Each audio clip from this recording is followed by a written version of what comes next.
¿Dónde está Joaquín? Vendrá.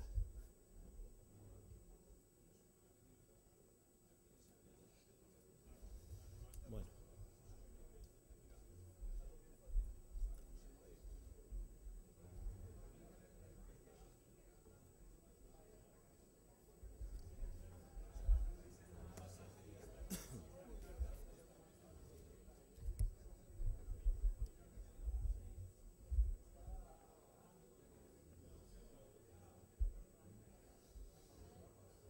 Hola, ¿qué tal? Muy buenos días. Buenos días en este primer Foro Ser Navarra del año 2015, un año electoral que a buen seguro va a marcar, querámoslo o no, las entregas de esta cita que continúa fiel aquí con la cadena Ser Navarra y desde este Hotel Muga de Veloso.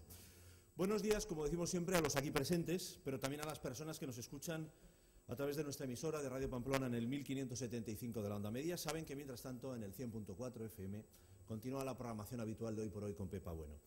María Victoria Chivite Navascués, más conocida como María Chivite, nacida en Pamplona hace 36 años, es la portavoz del PSOE en el Senado y flamante secretaria general de la formación en Navarra, de la que va a ser candidata en las próximas elecciones. Vive en pareja, de hecho, es madre de una hija, por ahora, porque está a punto de ser madre por segunda vez. Y alguna duda teníamos porque creo que la cosa está bien cerquita, digo, pero bueno, estamos en el Foro Ser Navarra. Pese a ello, esta licenciada en Sociología, máster en Organización de Recursos Humanos, ha aceptado la organización del foro y se lo agradecemos. Ha sido concejal de los ayuntamientos del Valle de Hues, de Cintruénigo, diputada en el Parlamento de Navarra entre el 2007 y 2011 y desde noviembre de 2011 es senadora electa por Navarra. Actualmente es la portavoz del Grupo Socialista, puesto que ocupa tras la llegada de Pedro Sánchez, a quien curiosamente no apoyó, a la Secretaría General del Partido Socialista Obrero Español. El pasado octubre fue elegida candidata a la presidencia del Gobierno Foral de Navarra en un proceso de primarias y en diciembre proclamada secretaria general del PSN. Así que, María Chivite, muchísimas gracias por estar aquí. Lo primero de todo, le invito a que se sitúe junto al atril, si es posible, en este foro para ofrecernos esa conferencia a la que ha puesto por título Navarra en Común. Mientras tanto, les recuerdo, como es habitual en este foro, que sobre sus mesas disponen de tarjetas para realizar las preguntas que nos quieran hacer llegar de cara a la segunda parte de este acto. Y no será porque yo me canse, que disponemos también de un micrófono inalámbrico. Vamos a ver si lo conseguimos, que alguna vez alguien quiera hacer una pregunta en directo. María Chivite, gracias por estar aquí. Muy buenos días. Buenos días. Muchas gracias a todos y a todas por haber acudido a esta foro, a esta conferencia. Muchas gracias, Javier Hoyos, por haberme invitado a esta conferencia, a poder abrir aquí un debate sobre el discurso del Partido Socialista, sobre las propuestas del Partido Socialista. Muchas gracias a los asistentes presentes y a los que nos siguen a través de los medios de comunicación. Bueno, esta es la primera conferencia que me toca dar como secretaria general y como candidata del Partido Socialista. Espero, bueno, que sepáis disculpar, sobre todo mi catarro, mi voz, y bueno, que como digo es la primera, espero que salga todo bien. Los que ya me conocéis sabéis que soy una persona clara, una persona directa y por lo tanto pues voy a ir al grano de lo que os quiero contar. Y lo que os quiero contar es que desde el Partido Socialista de Navarra y desde mi propia posición entendemos que Navarra necesita un cambio. Y lo voy a justificar este cambio con datos objetivos y con datos realistas. Es verdad que Navarra no puede abstraerse de la situación de crisis económica española, de crisis económica global, del contexto de crisis en el que nos encontramos, pero es verdad también que Navarra tiene unos mecanismos, tiene el mecanismo del autogobierno y que el Gobierno de Navarra podría haber tomado otro tipo de decisiones, podría haber tomado otro camino que no el seguidismo de las políticas del Partido Popular, de austeridad, etcétera, que para eso tenemos nuestro autogobierno, para utilizarlo de manera diferencial con el resto de comunidades autónomas. Por lo tanto, como digo, voy a ir a datos e indicadores que son algo más que datos, porque todos tenemos en nuestro entorno o familiares o amigos o personas que nos cuentan en la calle la situación que viven en sus casas. Ayer teníamos el dato del desempleo, la EPA nos decía que en Navarra hay 46.400 desempleados, 6 de cada 10 son desempleados de larga duración, o sea que llevan más de un año en el desempleo, y de ellos mayoritariamente son mayores de 45 años. Esa generación parece ser que generación perdida. Y también tenemos entre 5.000 y 6.000 jóvenes en desempleo sin ningún tipo de futuro. La precariedad laboral es una característica. El 95% de los contratos que se están firmando son contratos temporales. Navarra presenta importantes desigualdades entre sus territorios. Podíamos conocer hace pocos días un informe, un estudio de la Universidad Pública de Navarra en el que ponía a la Ribera como la zona de mayor desigualdad social, en peor situación social que el resto de Navarra y, por lo tanto, grandes desequilibrios territoriales. Y también Cáritas nos suele presentar bastante a menudo unos datos de pobreza alarmantes en nuestra comunidad. 7.400 personas atendidas, 6.800 familias sin ingresos y una tasa de pobreza infantil, que es lo que más me preocupa, de un 16%. Y no solo son estos números en cuestión de pobreza, sino tenemos encima de la mesa el riesgo de cronificación de esta pobreza. Que estos niños lo único que hereden de sus padres sea la situación de pobreza en sus familias. La calidad de nuestros servicios públicos es una constante que está disminuyendo. Ayer podíamos ver el tema de las listas de espera, hoy hemos podido leer el tema del colapso de las urgencias hospitalarias, el tema del colapso con la centralización de los laboratorios, y es verdad que las encuestas en materia sanitaria, la valoración es buena, pero también es verdad que llevamos más de 4 años con una valoración que va cada año a menos. El deterioro de la educación pública, el otro día Ricoa también ponía unos datos encima de la mesa, 30 millones menos de inversión para los centros públicos y, en cambio, 4 millones menos de inversión para centros concertados. En temas de dependencia, más de 1.000 personas están pendientes de la valoración para poder tener una prestación por dependencia. Y, desde luego, a mí no me consuela que Navarra sea una comunidad que tiene mejores datos que el resto de comunidades, porque Navarra siempre ha tenido mejores datos que el resto de comunidades. No me consuela saber que los datos de pobreza son menores que en otras comunidades, cuando también sabemos que el crecimiento ha sido porcentualmente superior en Navarra que en otras comunidades autónomas, sobre todo si nos referimos al tema de desempleo. Y también, en materia de igualdad, Navarra tiene el dudoso honor de ser la comunidad con mayor desigualdad salarial entre hombres y mujeres. Las mujeres en Navarra cobramos un 22% menos que los hombres. Es verdad que hay datos para la esperanza. El Producto Interior Bruto del tercer trimestre ha crecido un 1,8%. Las expectativas de crecimiento, y los datos además coinciden, la Cámara Navarra con otras entidades bancarias, junto con los datos del Gobierno, coinciden en que las expectativas de crecimiento para el 2015 son de un 2%. Es verdad que la recaudación fiscal este año ha crecido en 177 millones de euros, principalmente por el tema del IVA, que ha crecido un 20%, y también ha habido un aumento interanual de las exportaciones de un 14%. Estos son datos para la esperanza. Pero mi pregunta es, ¿vamos a aprovechar estos datos para un cambio de modelo? ¿Para apostar por un modelo más sostenible? ¿Para mejorar la calidad en el empleo? ¿Para que ese empleo que estamos creando tenga mejor calidad? ¿Para mejorar nuestros servicios públicos? ¿Para mejorar nuestra competitividad y que no sea a costa de salarios más bajos? ¿Tiene el Gobierno de Navarra algún tipo de planteamiento para la Navarra del futuro? ¿Para cómo quiere que sea su sector industrial, su sector comercial? Es que parece ser que no, porque nada de esto está en el horizonte o en los planes. Que es verdad que nos estamos recuperando según los datos macro, pero desde luego no según los indicadores sociales. Y desde luego que no hemos cambiado nada en nuestro modelo y parece ser que nada hemos aprendido, porque la recuperación viene más producida por factores exógenos que no por factores propios o por movimientos que se hayan hecho en Navarra para recuperar nuestra economía. Y por eso, por lo que os decía al principio, Navarra necesita un cambio, un nuevo rumbo. Navarra necesita un nuevo relato y unas nuevas perspectivas, un nuevo planteamiento de modelo económico, de modelo social, y en eso es en lo que estamos, y los ciudadanos serán los que decidan qué cambio quieren para Navarra. En mayo tenemos elecciones.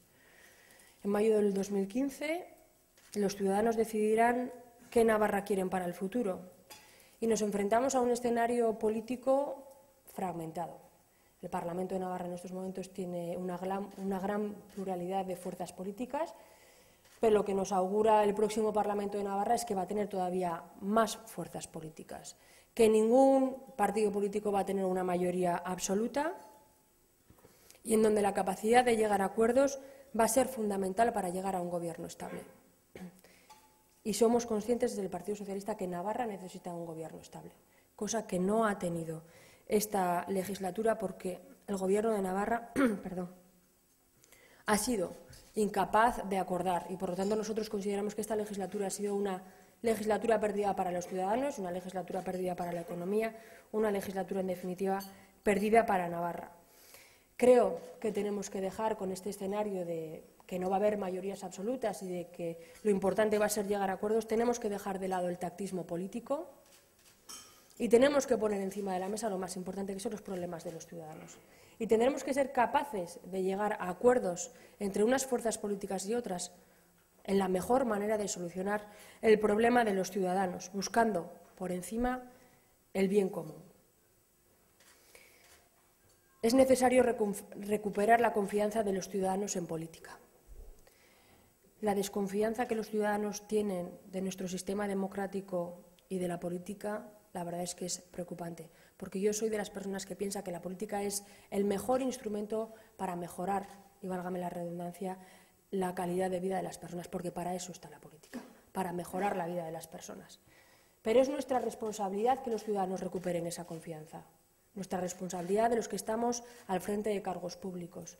¿Y qué es lo que tenemos que hacer? Nosotros lo tenemos claro, cambiar la manera de hacer y de estar en la política.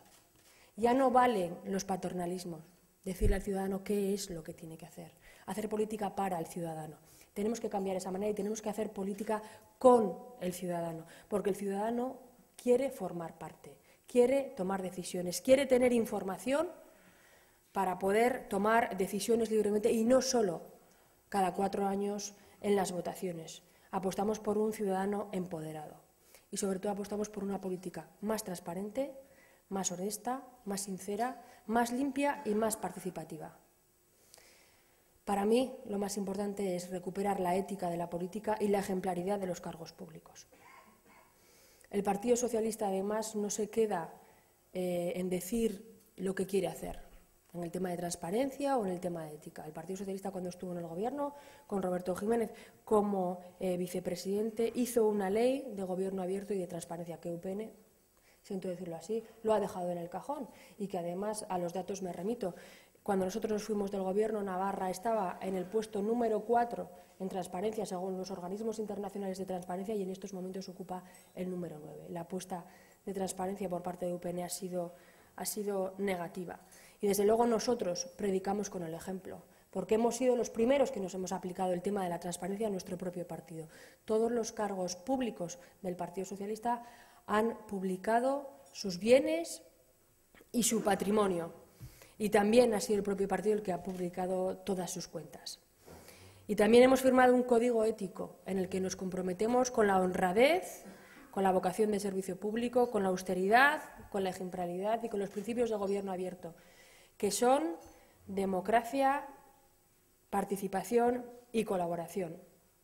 Hemos hecho en el Parlamento una ponencia de limpieza y regeneración democrática para prevenir cualquier conducta de corrupción. Y hemos hecho numerosas propuestas, código de conducta, limitación de mandatos, limitación de aforamiento, primarias para todos los partidos políticos, la publicación del patrimonio de los cargos, tanto al inicio de la legislatura como para el fin de la legislatura. Y nosotros, como digo, apostamos por la ética, apostamos por la transparencia y nos la aplicamos a nosotros mismos. Y consideramos que así, ahondando en la democracia, apostando por la ética y por la ejemplaridad, es como vamos a recuperar la confianza de los ciudadanos, pero sobre todo haciendo lo que decimos que vamos a hacer, con propuestas realistas, con propuestas posibles, con propuestas que vayamos a cumplir como la que hemos empezado a plantear desde el Partido Socialista.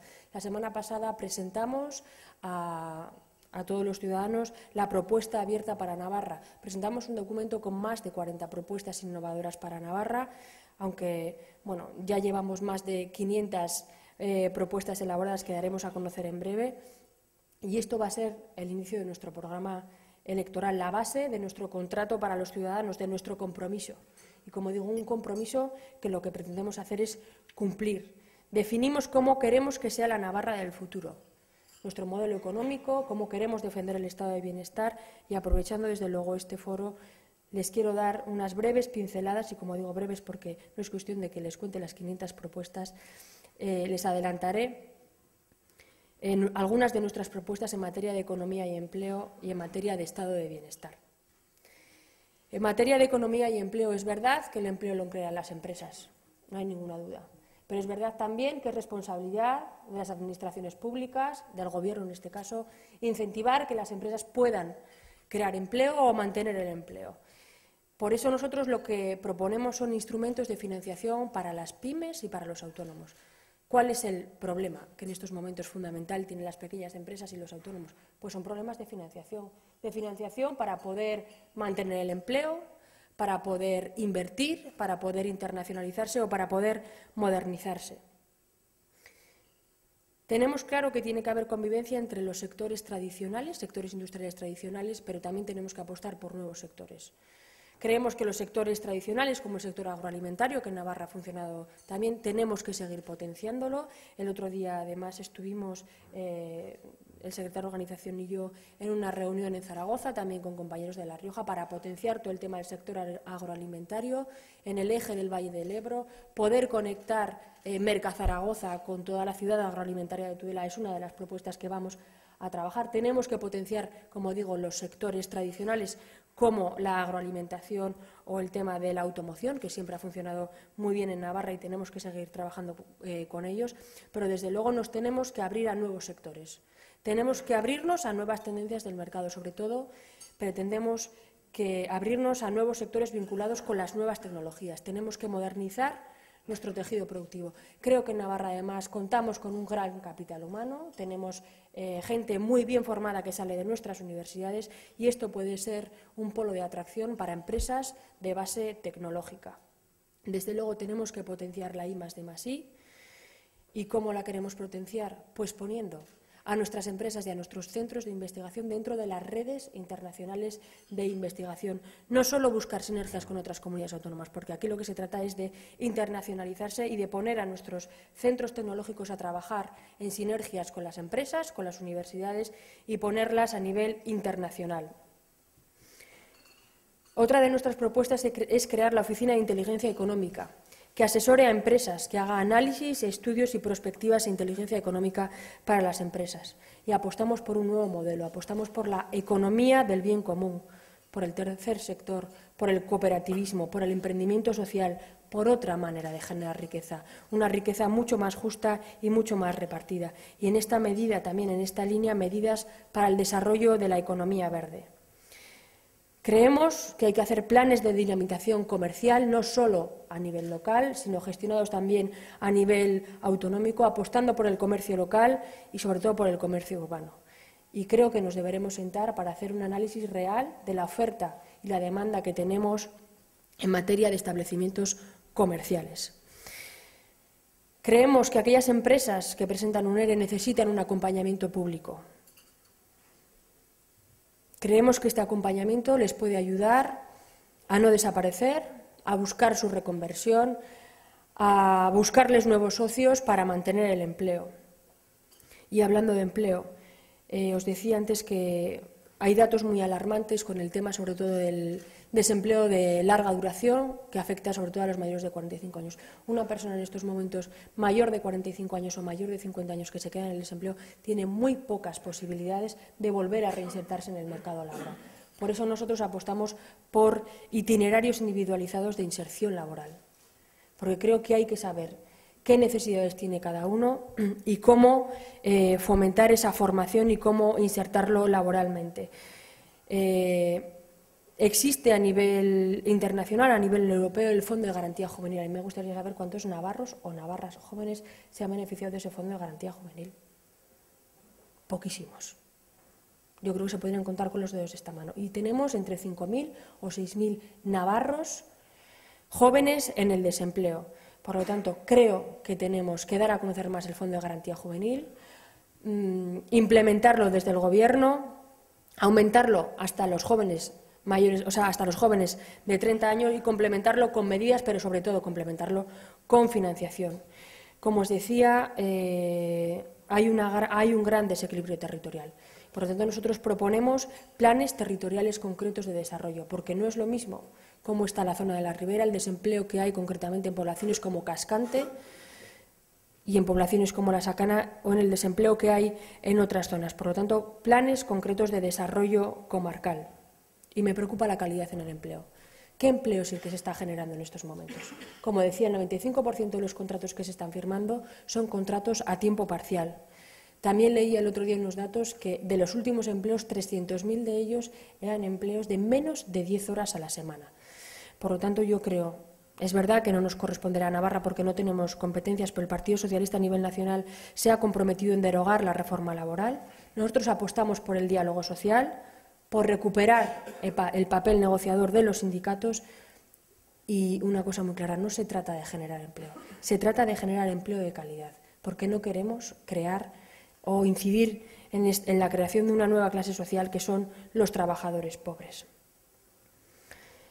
Líneas en materia de estado de bienestar. Creo que todos podemos compartir que estamos asistiendo a un desmantelamiento progresivo del estado de bienestar. No se trata de un planteamiento por el tema de la crisis. Yo creo que la crisis está siendo una excusa y que hay una ideología detrás de este desmantelamiento del estado de bienestar.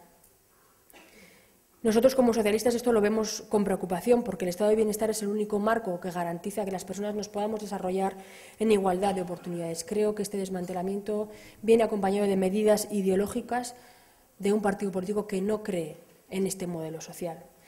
Y me voy a referir concretamente al Real Decreto 16/2012, en el que acaba con la universalidad de nuestro sistema sanitario, en el que implanta diferentes copagos, el Real Decreto 9/2012, que acaba con la ley de dependencia, la LOMCE, la ley Mordaza. Estoy hablando de derechos, de recortes de derechos y, por cierto, también apoyados en Navarra por Unión del Pueblo Navarro.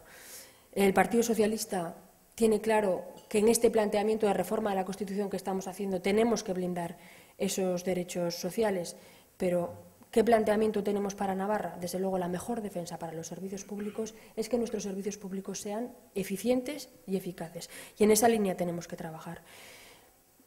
He visto con preocupación durante toda esta legislatura la gestión del Servicio Navarro de Salud. Hemos tenido en 3 años 3 gerentes distintos del Servicio Navarro de Salud. Y a la vista está que la gestión que se está haciendo de nuestro sistema sanitario, del Servicio Navarro de Salud, no está siendo buena. Y creo que el Servicio Navarro de Salud tiene que cambiar y tiene que reorientarse. En estos momentos nuestro modelo de atención es al enfermo grave y tenemos que reorientarnos hacia un modelo de atención del enfermo crónico, que es el que nos supone entre el 70 y el 80% del gasto sanitario. Y además tenemos que tener en cuenta en Navarra una cosa, nuestra tasa de envejecimiento de población, lo cual indica que vamos a tener muchos más enfermos crónicos de los que tenemos ahora.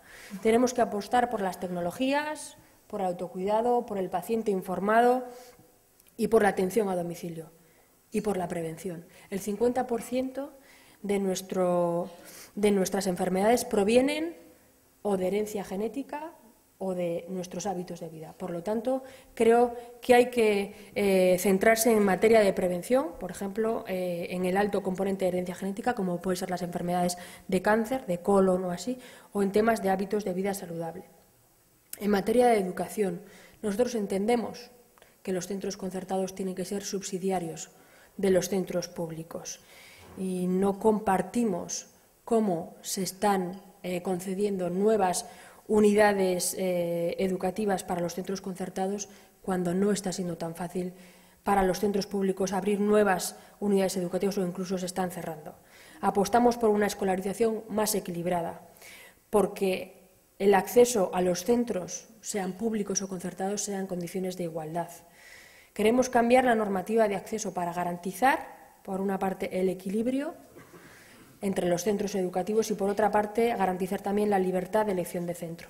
Apostamos por un modelo de educación inclusiva, normalizada, con recursos suficientes para la atención a la diversidad y para la atención a las necesidades educativas especiales, pero sobre todo una educación pública con financiación suficiente, porque sinceramente a mí que me ha tocado ahora escolarizar a mi niña, eso de que te pidan cada trimestre a los padres, los centros educativos, para material escolar, pues la verdad que me parece pues un poco vergonzoso.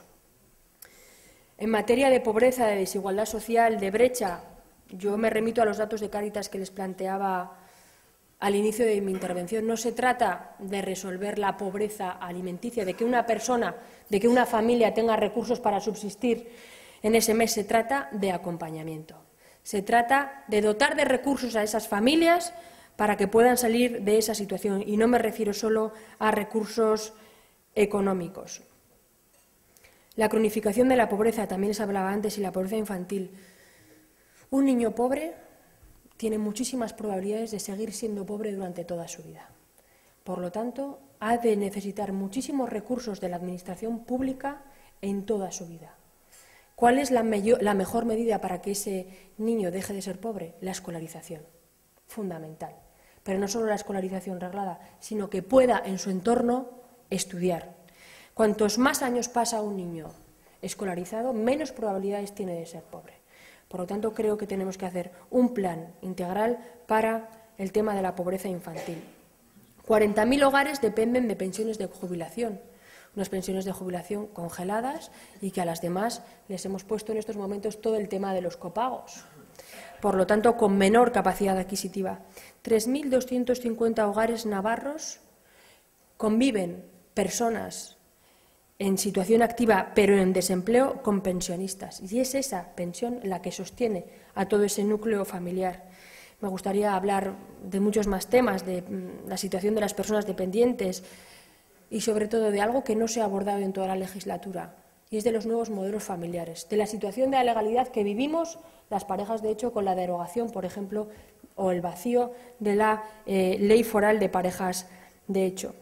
Yo creo que no se están atendiendo las necesidades de los nuevos modelos familiares, pero, como digo, no es cuestión de que me alargue demasiado, y les invito a leer el programa abierto que presentamos la semana pasada desde el Partido Socialista, en donde nos comprometemos a construir un proyecto en común. Y para cerrar, por ir terminando y por dar paso a las preguntas, si les parece bien, yo creo que la sociedad navarra, al igual que otras muchas, se encuentra entre el miedo y la esperanza, entre el riesgo y la oportunidad. Y, desde luego, nada será como era antes. Por eso, los socialistas proponemos un nuevo relato para Navarra. Un nuevo relato donde el concepto de lo común prime sobre lo particular. Una Navarra plural, que no dividida. Una Navarra tolerante, que no sin valores. Una Navarra próspera, que no fracturada. Una Navarra abierta, que no ensimismada. En definitiva, una Navarra donde sus ciudadanos y ciudadanas reconozcan que vivir junto en nuestro espacio es un bien común. Y, además, estoy convencida de que la mayoría de la ciudadanía navarra cree en este planteamiento. Muchas gracias.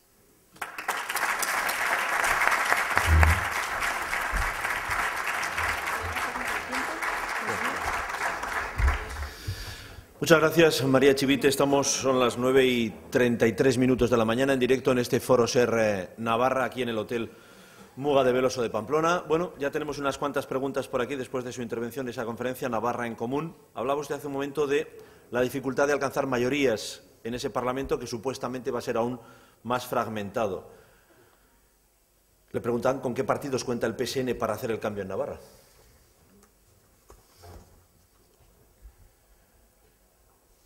Vale, no sabía si ibas a hacer... No. Le haré pregunta-respuesta si es posible.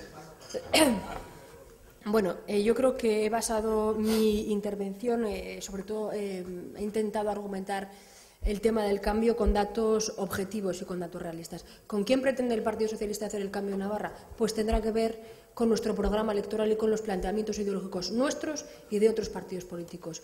He puesto también encima de la mesa que lo importante en estos momentos es tener altura de miras, dejarse de tactismos políticos y solucionar los problemas de los ciudadanos. En función de nuestro programa electoral, en función del programa electoral de otros partidos políticos, nos podremos poner de acuerdo, y es verdad que no coincidimos ideológicamente ni en planteamientos de acción, ni con la derecha, con los programas y las acciones que está haciendo en estos momentos, y desde luego tampoco coincidimos en el marco institucional con partidos de independencia radical. Más preguntas en este ámbito. La verdad es que me pilla casi ordenándolas, porque Sí. como ven han llegado muchas, pero yo se las voy haciendo. Creo que usted ha dicho en alguna ocasión, le plantean que es difícil un pacto, o que ve difícil un pacto con UPN. ¿Cuáles son sus razones? Bueno, pues yo a los hechos me remito, a las acciones que ha estado siguiendo a lo largo de esta legislatura. Yo, además, he coincidido en el ámbito nacional cómo actúa UPN apoyando pues todas las políticas de recortes de derechos y de prestaciones a los ciudadanos, como puede ser el tema del copago farmacéutico, el tema de eliminar la universalidad de la asistencia sanitaria, el tema de parar la ley de dependencia, el tema de la LOMCE, el tema de la ley Mordaza. Es que está actuando de la mano del Partido Popular y es que no coincidimos en esos planteamientos. Y es que además, creo que UPN, que se arenga en defensa de Navarra, ha firmado recursos de inconstitucionalidad de leyes navarras de mano del Partido Popular. Por lo tanto, es que no podemos coincidir con ellos. Hablaba usted de generar acuerdos, le preguntan ¿esos acuerdos son con todos? ¿Habría rayas rojas? ¿Podrían ser con todos? Pues que con quien coincidamos en nuestro programa electoral. Ya lo he dicho, en función de ideas y en función de planteamientos. Y he dicho con quien no coincidimos en los planteamientos que UPN está haciendo hasta ahora, en planteamientos muy de derechas, de políticas seguidistas del Partido Popular, y tampoco coincidimos en los planteamientos secesionistas o anexionistas o independentistas de otros partidos políticos, porque nosotros creemos que Navarra tiene que seguir siendo una comunidad foral enmarcada en España y orientada a Europa. El Partido Socialista de Navarra ha escenificado recientemente su distanciamiento de UPN. Lo hizo en una reunión que usted mantuvo con Yolanda Barcina en el Parlamento. ¿Fue solo una escenificación teatral? Yo creo que he dejado bien claro cuáles son los planteamientos que nos distancian de Unión del Pueblo Navarro, ¿no? Yo creo que las políticas que está llevando a cabo no coinciden con las que nosotros queremos hacer. Vamos por más asuntos. El Partido Socialista de Navarra le plantean también si estará en el Gobierno, si no es el partido más votado de entre quienes integren ese posible nuevo Gobierno. La decisión de pactos de Gobierno la tomarán los militantes del Partido Socialista de Navarra y la tomaremos de acuerdo con nuestra dirección general, de la mano del Partido Socialista Obrero Español, y estará, como digo, en manos de lo que decidan nuestros militantes. Pues ya que habla del Partido Socialista Obrero Español, le preguntan ¿qué le parece que José Luis Rodríguez Zapatero se haya reunido con Podemos y con Pablo Iglesias? A mí, sinceramente, que cada uno se reúna con quien quiera. No soy una persona que me gusten ni los ruidos ni las distracciones. ¿Cree que el Partido Socialista de haber sustentado, creo que pone, en el Gobierno de España y con la trayectoria que llevaba Zapatero, hubiera sido capaz de salir de la crisis, como parece que se está saliendo con el PP, según dicen los organismos internacionales? ¿Cree que el PSOE, a veces me cuesta para que usted lo vea, ¿cree que el PSOE de haber, llegamos a un acuerdo con lo que pone ahí, mantenido en el Gobierno de España, con la trayectoria que llevaba Zapatero, hubiera sido capaz de salir de la crisis, como parece que se sale con el PP? Le agradezco la ayuda. Hombre, yo no sé, no comparto la idea de que estemos saliendo de la crisis. Eso es una de las primeras premisas, porque, como digo, los datos macroeconómicos son positivos, pero los datos sociales, y no creo que debamos medir solo la salida de la crisis en temas económicos, sino porque, bueno, pues como decía, las tasas de pobreza y desigualdad están ahí. ¿Podría haberlo hecho Zapatero? Hombre, yo creo que practicar las políticas que ha hecho el Partido Popular de recortes y que el crecimiento económico ha venido más por factores exógenos que por iniciativa propia, pues desde luego no hubiera sido las políticas que hubiera hecho Zapatero, seguro, vaya. No sé si es exactamente una pregunta, luego lo hace al final. El Gobierno de Navarra, a pesar de tener muchas dificultades por su minoría parlamentaria, ha presentado muy pocas propuestas y se ha dejado llevar por las medidas del Gobierno del PP para que sacara a esta comunidad de la crisis. ¿Qué propuestas y medidas hubieran hecho ustedes? Bueno, yo creo que ya le he adelantado unas cuantas medidas. En todo caso, le remito a que puedan coger de la página del Partido Socialista nuestra propuesta abierta para una Navarra en común. Yo creo que, y lo digo con sinceridad, creo que el Gobierno de Navarra no ha tenido una visión de cómo salir de la crisis y que su estrategia ha sido apretar los dientes, apretar el cinturón y tirar para adelante. Y salimos de la crisis porque saldremos, pero con los mismos planteamientos que teníamos antes de la crisis. Por lo tanto, no hemos dibujado como queremos una Navarra del futuro. Y no ha sido gracias a iniciativas propias del Gobierno de incentivación económica, de apuesta por las empresas, de apuestas por nuevos modelos o por un nuevo sector industrial o por unas nuevas maneras de gestionar los servicios públicos por lo que salimos de la crisis. Ha hablado usted de asegurar ingresos públicos. Le preguntan, ¿qué va a hacer para asegurar los ingresos públicos necesarios para financiar el estado del bienestar? Bueno, pues yo creo que la fiscalidad es fundamental, ¿no? Para la redistribución de la riqueza. Nos tenemos que asegurar de que crecemos económicamente, de que tenemos los ingresos suficientes, pero no solo por tener los ingresos suficientes, sino, como bien dices, para garantizarnos un estado de bienestar. No solo se trata de temas económicos, sino pues también de que podamos vivir de una manera decente, a través de la reforma fiscal, por supuesto. Más recaudación, incentivar la economía, pero sobre todo lucha contra el fraude fiscal, fundamental. La verdad es que he pasado por encima de las preguntas. Me está costando hoy, debe ser que no he dormido bien yo tampoco. Yo tampoco. Porque me está costando ordenar aquí las muchas preguntas que han hecho ustedes. Vuelvo al Partido Socialista. Veo que hay mucho interés por saber qué está pasando en su partido, pero a nivel nacional le hacía un vacío momento la de José Luis Rodríguez Zapatero con Podemos. Le preguntan también, ¿qué le están haciendo a Pedro Sánchez? ¿Cómo es posible que a un candidato elegido por las bases del PSOE y en primarias le sometan a semejante situación dentro del partido? Como digo, a mí no me gusta entrar ni en dimes ni en diretes ni en ruidos. Pedro Sánchez es el secretario general y las decisiones que toma el partido se toman en sus órganos de decisión, como son la Ejecutiva o el Comité Federal. Y ahí me voy a quedar. Vale, pues no había dos o tres más. No me gusta entrar en ruidos porque al final Pedro Sánchez es el secretario general del Partido Socialista y así es. Había dos o tres preguntas más prácticamente en la misma línea, con lo cual, si usted me va a responder lo mismo, yo le prometo que no le hago más la misma. ¿Se plantea renegociar los objetivos de déficit y de deuda ya cerrados para 2015, 16 y 17? Le preguntan también, ¿asume que tiene que cumplirlos? Hombre, creo que nosotros hemos pedido en el Parlamento de Navarra la comparecencia de la presidenta y de la consejera vicepresidenta, la consejera de Economía, para ver los términos del acuerdo a los que ha llegado, tanto con el tema del IVA de Volkswagen como con el tema de algunos impuestos que tenía pendientes de negociar con el Gobierno, y ver cuáles son los acuerdos a los que ha llegado, y en función de que veamos cuáles son los acuerdos a los que ha llegado, desde luego si estamos de acuerdo, pues perfecto, pero si no, y estamos en el Gobierno la legislatura que viene, por supuesto que renegociaremos. En torno a ese ámbito de la fiscalidad, ¿hay alguna pregunta que le trasladan también en torno a ese acuerdo, ¿no? que hemos conocido recientemente del Gobierno con Montoro? Por ejemplo, le dicen, ¿por qué el simpático Montoro, le preguntan, dice ahora que Navarra no debe nada por el IVA de Volkswagen después de los años? ¿No le suena a chamusquina electoral, preelectoral? Bueno, sinceramente, yo creo que el acuerdo estaba cerrado en el año 2012 y que, lo tengo que decir así, con sinceridad, que tanto UPN como el Partido Popular aquí han jugado al bombero piromano. O sea, yo me genero un problema y yo me lo soluciono. O sea, quiero decir que ellos mismos han generado el problema y ellos mismos lo han solucionado, pero quiero decir que era más un problema ficticio porque el acuerdo ya estaba cerrado en el año 2012 que otra cosa. Por cierto, que se me olvidó decirle que firma admirador anónimo de la disertante, con lo cual calculo que no está muy lejos de sus posiciones. No lo había dicho.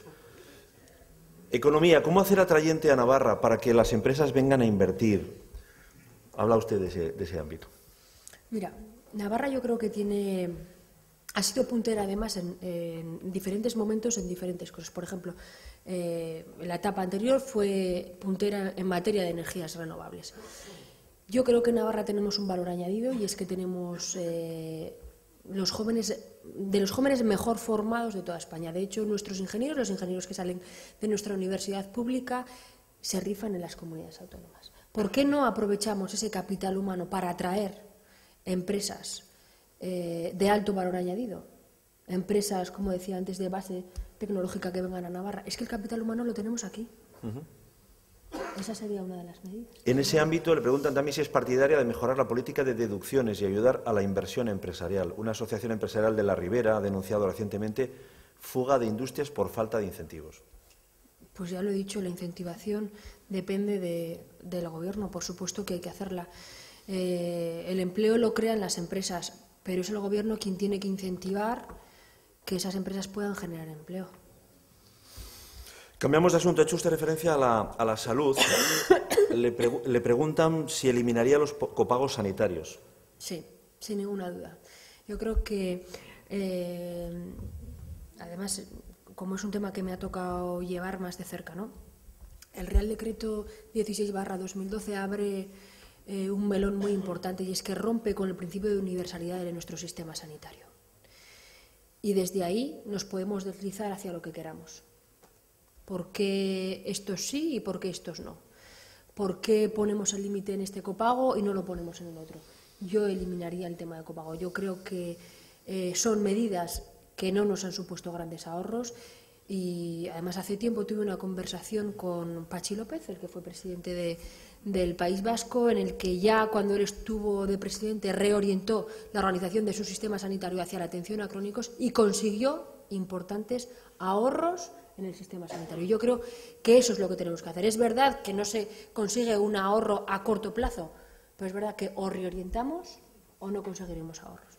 Y es que la tasa de envejecimiento que tiene Navarra es importante. Más en este ámbito de la salud, los ciudadanos siguen pensando que la sanidad navarra es muy buena. Sin embargo, la gestión de la consejera Vera ha sido muy controvertida. Le preguntan si se ha utilizado políticamente este tema. Es verdad que, y ya lo he dicho además en la intervención, que la percepción de los navarros de nuestro sistema sanitario es buena. Pero también es verdad que llevamos años en el que esa encuesta, la valoración cada vez es más baja. La gestión de la consejera de salud, pues a los hechos me remito, no está siendo buena. Y hemos tenido 3 gerentes distintos en el Servicio Navarro de Salud. Yo creo que la gestión no está haciendo bien. La gestión se tiene que hacer de la mano de los profesionales. Tenemos que conseguir, como sea, implicarlos, porque tú a un profesional no le puedes imponer ninguna medida, porque es que lo tiene que aplicar él. En el Servicio Navarro de Salud lo que tenemos son personas, tenemos recursos humanos, por lo tanto es con ellos con los que debemos trabajar, porque son ellos los que generan el gasto y los que plantean toda la atención. Por lo tanto, con ellos es con los que lo tenemos que hacer, sin imposiciones. Una más en este ámbito de la salud. Le preguntan, los laboratorios de Tudela y Estella han perdido muchas funciones porque se están centralizando en Pamplona. ¿Apoya esa gestión centralizada? Bueno, yo creo que el tema de la centralización de los laboratorios que se anunció, creo que cuando nosotros todavía estábamos en el Gobierno de Navarra, yo en aquel momento tuve, antes del planteamiento, una reunión con la consejera, como digo, cuando todavía formábamos parte del Gobierno de Navarra, y me planteó una opción, la centralización de los laboratorios modelo madrileño Esperanza Aguirre, que era eliminar todos los laboratorios y externalizarlos a una empresa privada. Y yo le dije que había otras maneras de hacerlo, y le planteaba la centralización de los laboratorios que había hecho el País Vasco. Y me pareció una buena idea, porque en ningún momento los ciudadanos se van a tener que mover de su espacio para hacer cualquier tipo de extracción, y lo único que hacíamos era centralizar los análisis de esas extracciones. Es verdad que luego la gestión ha sido nefasta, porque a los hechos me remito que tenemos los laboratorios absolutamente colapsados. Cambiamos de asunto, cambiamos de argumento, nos vamos a hablar de otros ámbitos. Por ejemplo, en la cuestión de la comisión sobre la CAN. Le dicen, parece una contradicción alabar y promulgar la transparencia y esperar hasta el último momento para apoyar una comisión de investigación sobre la desaparición de CAN, hacerlo de forma limitada y además permitiendo que dicha comisión se presida por quien no la quiere. Bueno, yo creo que la Comisión de Investigación de Caja Navarra se ha abierto en estos momentos por los nuevos acontecimientos y los nuevos datos que tenemos del tema de Caja Navarra, porque, como sabéis, es un tema que ha reabierto la audiencia. Por lo tanto, ante la decisión de la nueva Ejecutiva, con los nuevos acontecimientos que ha habido, ha sido abrir la Comisión de Investigación de Caja de Navarra, porque, como digo, ni hemos tenido ni tenemos nada que ocultar. El tema de la limitación, es que eso es mentira, o sea, y lo tengo que decir así. Pero cuando tú presentas una enmienda de adición, o sea, de suma, no limitas, aportas más cosas. Por lo tanto, es decir, que ese discurso que se está planteando no es cierto. Nosotros presentamos una enmienda de adición, que adición significa suma. A lo que se estaba planteando, planteábamos más cosas. Y el tema de la presidencia. Bueno, nosotros tenemos claro que no queríamos la presidencia de la comisión de investigación y que de las dos opciones que se planteaban no nos gustaba ninguna de las dos. Por lo tanto, ¿cuál es la postura? Abstenerse. Y eso es lo que hicimos, abstenernos. Un par de preguntas más en torno a esa comisión. Le preguntan, ¿están ya escritas las conclusiones de la comisión de investigación de Caja Navarra? Por nuestra parte, no. Parece ser que por el resto, por otros partidos políticos, parece ser que sí, que quiero decir, cuando ya se están lanzando mensajes de que no va a servir para nada, de que está limitada, de que no sé qué, pues parece ser que otros lo tendrán ya escrito, pero desde luego por parte del Partido Socialista no. Queremos que se hable de por qué Navarra tenía una entidad financiera y ahora no la tiene. Pues una más en ese ámbito. ¿Es un error de la comisión de investigación sobre Caja Navarra? No. Nosotros hemos decidido que se abra. No entiendo por qué tiene que ser un error. Más preguntas. ¿Por qué el Partido Socialista de Navarra sigue no solo apoyando, sino proponiendo un Consejo Económico-Social que excluye a organizaciones tan importantes como ELA y LAB? El Consejo Económico y Social está formado por las organizaciones sindicales más representativas. Y en el momento que otras organizaciones sindicales sean más representativas, también estará el Consejo Económico y Social. Y eso lo marca así el Estatuto de los Trabajadores, si no me equivoco, bueno, no sé qué normativa, en el que dice que serán las organizaciones sindicales más representativas. Y la condición de más representativas, en este caso, las tiene UGT y comisiones obreras. Cuando otro sindicato tenga la condición de más representativa, estará en el Consejo Económico y Social. Vamos a por el ámbito de las infraestructuras. Aquí también hay unas cuantas preguntas. Le dicen peajes en la sombra. ¿No se podría renegociar el coste de esas obras a la vista del enorme desembolso que van a suponer a las arcas públicas en estos años de crisis? ¿A quién beneficia este sistema de pago? Bueno, yo creo que es uno de los planteamientos que nosotros ya hemos hecho, el tema de la renegociación de los peajes en la sombra. Por lo tanto, de acuerdo con que se haga. ¿Puede concretar un poquito más ese planteamiento? O... Bueno, pues yo no sé cómo se negoció exactamente el tema de la autovía del Camino, pero las condiciones económicas de cuando se negoció nada tienen que ver con las condiciones actuales y no se ha renegociado esa cuestión. Por lo tanto, lo mismo que renegociamos conciertos a la baja con cualquier otra empresa, también podíamos hacerlo con la autovía del Camino, por supuesto. Dos preguntas concretas sobre infraestructuras. Le preguntan por el Canal de Navarra, luces y sombras, dicen. ¿Qué opina de cómo se está desarrollando esta obra? Hay localidades que han rechazado el canal y prefieren el riego tradicional. ¿Hacen bien? ¿Se equivocan? Nosotros apostamos por el Canal de Navarra. Nuestra apuesta empezó con Itoid y yo creo que tenemos que seguir apostando por el Canal de Navarra como una inversión y sobre todo el tema de la agricultura. Creo que el Gobierno de Navarra tiene un problema en estos momentos para seguir avanzando en el planteamiento del Canal de Navarra, pero no debemos dejar de apostar por el Canal de Navarra. Pues del canal al aeropuerto. Aeropuerto de Noain, la inversión se hizo con un gobierno socialista, fue cantiosa y no ha servido de momento para nada. Sigue perdiendo viajeros. ¿Por qué se hacen las cosas tan mal? Bueno, las inversiones en infraestructuras no siempre tienen por qué ser.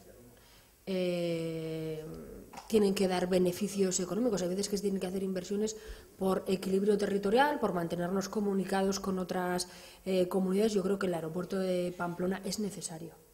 Yo creo que esa inversión era necesaria. No todas las infraestructuras, como digo, tienen beneficios económicos, pero es verdad que tienen otro tipo de beneficios, como puede ser que nos conectamos con otras comunidades o incluso con otros países.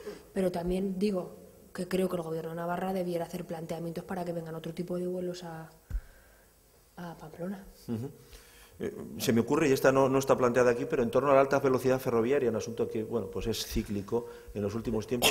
¿Qué le parece el planteamiento actual? ¿Lo modificaría usted? ¿Es el planteamiento necesario? Que tiene en estos momentos el Partido Popular con el tercer hilo no es un planteamiento que nosotros compartimos, porque une Castejón con Pamplona, que no es ni alta velocidad ni es nada. Nosotros apostamos por el planteamiento que teníamos en la legislatura pasada con el gobierno de José Luis Rodríguez Zapatero de realmente un tren de alta velocidad, no un tercer hilo. Bueno, pues cambiamos de asunto. Nos vamos a la educación. Faltan 7 minutos para las 10 de la mañana. Como la verdad es que, y esto es poco habitual, ustedes lo reconocerán, hemos empezado con un poquito de retraso, bueno, quizá nos alargamos un poquito más.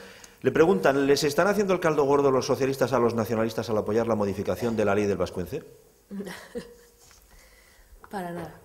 Nosotros los socialistas fuimos los que hicimos la ley del Vascuence y queremos garantizar que cualquier persona pueda estudiar en el modelo educativo que quiera, independientemente del lugar en el que viva. Y también es verdad que habrá que poner nuevas unidades educativas en función de las necesidades o de la apuesta del modelo educativo que haya en cada zona, poniendo desde luego un ratio mínimo que creo que es lo coherente en materia de ordenación y de planificación educativa. ¿Ese ratio lo tienen ustedes preestablecido o tienen una propuesta concreta? Yo creo que, si no me equivoco, en la ley se ha introducido que sea así, será el Gobierno quien decida en desarrollo reglamentario cuál es el ratio mínimo para abrir unas nuevas unidades educativas. Pero no solo lo digo por el modelo en euskera, lo digo por cualquier tipo de modelo educativo. Por cierto que el índice que no ha mencionado usted el euskera, ¿tiene para el PSN alguna estima hacia el patrimonio cultural que representa ser la lengua más antigua del mundo? En su discurso se refiere, que no ha mencionado el euskera. Yo creo que en mi discurso he hablado de pluralidad. Yo creo que en Navarra nosotros fuimos en el año 86 los que hicimos la ley del euskera y para nosotros creemos que el euskera es un valor que tiene Navarra. Seguimos en educación. ¿Considera también el PSN irrenunciable el mantenimiento de un modelo educativo mixto público-privado como el actual en Navarra? Y ya le hacen una segunda pregunta. ¿Hay que seguir concertando aulas de centros privados que segregan a sus alumnos por sexos? A la última pregunta, rotundamente no. Yo estoy en contra de los centros que segregan por sexos. Totalmente en contra. Por lo tanto, creemos que no se debe concertar ni una sola aula más en centros que segregan por sexos. Lo he dicho en mi intervención, la apuesta del Partido Socialista es que el modelo concertado tiene que ser subsidiario de lo público. Y en todo caso, repartir de manera equilibrada los alumnos, tanto en centros públicos y en centros concertados. Y desde luego que se potencien los centros públicos. Lo que no puede ser son los datos a los que asistimos de que a la red concertada se le ha disminuido 4 millones de euros y en cambio a la red pública se le han disminuido 30 millones de euros. Le pregunto por la fiscalidad. Recuperamos ese ámbito. El Parlamento Foral perdonó a Osasuna, dicen, entre comillas, la deuda fiscal más grande de Navarra. No es para avergonzarse, mire ahora lo que pasa en Cosca, 400 familias pendientes de un empleo porque la empresa tiene una deuda mucho menor y no les ayudan. Hombre, yo creo que la deuda no se perdonó, ¿no?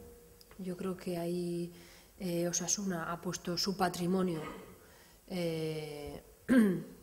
como aval y tiene que devolver, bueno, va devolviendo el dinero en función de un alquiler que paga por el uso de las instalaciones.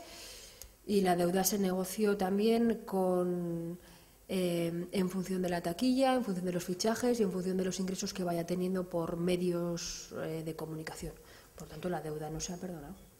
Y más te digo, nosotros hemos exigido saber qué es lo que ha pasado en Osasuna, tanto por parte de los gestores de Osasuna con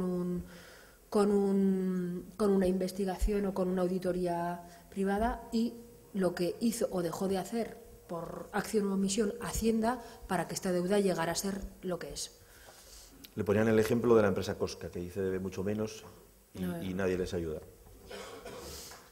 Bueno, yo creo que tenemos que estar atentos a qué es lo que está pasando con la empresa Cosca y si podemos salvarla de alguna manera, ver la viabilidad, como digo, de la empresa. Más preguntas, en realidad ya se la he hecho al principio, se la habían trasladado ya, esta casi es triple. ¿Qué opina del acuerdo sobre el IVA de Volkswagen? ¿Se fía de la letra pequeña? Por eso hemos pedido la comparecencia urgente tanto de la presidenta como de la consejera de Economía, porque queremos ver los detalles de ese acuerdo. Pero como digo, ahí han actuado tanto UPN como el Partido Popular de bombero piromano, ¿no? Yo me genero el problema y yo me lo soluciono. Le preguntan también, esta misma persona, ¿qué recursos debería retirarse del Tribunal Constitucional? ¿Por qué se ha legislado desde el Parlamento sabiendo que se excedía claramente las competencias de Navarra? Yo creo que es un error que nosotros tengamos que ir como comunidad y que el Gobierno del Estado como comunidad nos lleve al Constitucional. Yo creo que tenemos organismos intermedios necesarios para poder llegar a acuerdos. Y la peor solución siempre es llegar al Tribunal Constitucional. No creo que desde el Parlamento se haya legislado en el límite de nuestro autogobierno, porque estoy convencida que muchas de los recursos que hay en el Tribunal Constitucional nos van a dar la razón y, de hecho, yo creo que los últimos nos han ido dando la razón. El tema, creo, de la objeción de conciencia de los profesionales sanitarios nos dieron la razón. El tema de la atención sanitaria universal nos dieron la razón. Bueno, por lo tanto, yo creo que tenemos que hacer uso de nuestro autogobierno y que es un error, además, que UPN firme con el Partido Popular los recursos ante el Tribunal Constitucional, porque es que es la peor de las soluciones. ¿Cómo es? ¿La peor de las soluciones es un mejor acuerdo o no? ¿O cómo es esto? Un mal acuerdo. Un mal acuerdo, ¿no? Pobreza infantil en las aulas. ¿Cómo ha podido Navarra llegar a semejante situación? Sé que ha hecho usted referencia ya al asunto. Mira, a mí me llamó mucho la atención y, como digo, pues no me había tocado estar en el ámbito educativo de primera mano, ¿no? Una de las primeras reuniones que tuvimos en el colegio de mi hija, yo la llevo a un colegio público de un barrio de Pamplona, y planteaban, ¿no?, que hay familias que sus hijos no los pueden llevar a las excursiones, o que no pueden pagar pues esto que pagamos entre 30 y 50 euros de manera trimestral para material escolar. Y ahí es donde me di cuenta realmente de cómo está la situación de muchas familias en Navarra, ¿no? Entonces, bueno, pues lo que acordamos aquel día los padres y las madres, oye, pues aquí ponemos dinero para todos y que no haya ningún niño que se quede fuera. A mí me parece que tenemos que hacer un buen diagnóstico de cómo está la situación de pobreza infantil en Navarra y, como digo, estas personas no se trata solo de que esos niños vayan a clase, se trata de que tengan recursos y un ámbito en sus casas o en su entorno familiar que les favorezcan a estudiar, porque no solo se trata de que vayan a clase, sino de que luego puedan estudiar. Bueno, pues vamos cerrando este foro Ser Navarra. Le preguntan qué material someterá usted a referéndum de la militancia del partido.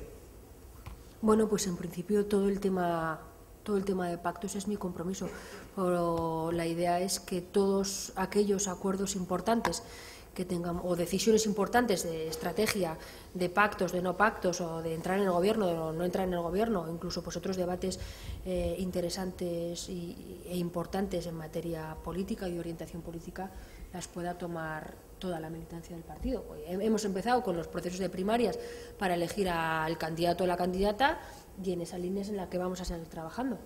Pues dos últimas preguntas. Le dicen ¿qué queréis? Le debe conocer. ¿Qué queréis que sea Navarra de mayor? ¿Cómo veis a Navarra dentro de 20 años? Yo quiero que Navarra dentro de 20 años vuelva a ser puntera en diferentes sectores empresariales y económicos, pero también quiero que vuelva a ser referente en temas sobre todo de administración pública, o sea, en temas de asistencia, por ejemplo, sanitaria. El Servicio Navarro de Salud, las reformas que se hicieron cuando estábamos los socialistas en el gobierno, allá en los años 80-90, han hecho que nuestro Servicio Navarro de Salud sea puntero, que en estos momentos no lo es.